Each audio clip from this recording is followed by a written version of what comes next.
Diolch Llywydd. In just an hour's time, the Wales women's football team will walk out onto the pitch to play a friendly against Northern Ireland.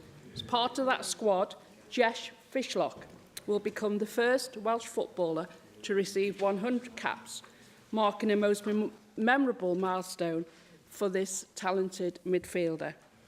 No player, man or woman, has ever played a century of games for Wales, and I'm sure it will be a special occasion for her, and one I think we should recognise here at the Assembly.